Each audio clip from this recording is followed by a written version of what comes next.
Malang buat Terengganu apabila terpaksa beraksi seawal minit ketiga selepas pemain pertahanan Vincent Bikana dilayangkan kad merah. Susulan kekasaran Bikana, Kelantan dihadiahkan sepakan penalti yang disempurnakan Bazi Ilioski. Bagaimanapun, 4 minit kemudian Terengganu menyamakan kedudukan hasil sepakan percuma Issei Nakajima.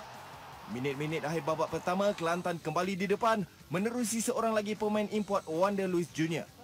Selepas rehat, penguasaan Kelantan semakin sukar di bendung Terengganu. Wan Zek Haikal mengukuhkan cekaman pelawat apabila menjadikan kedudukan 3-1 pada minit ke-59. 4 minit berselang menyusul gol keempat Kelantan sekali lagi menerusi Ilioski.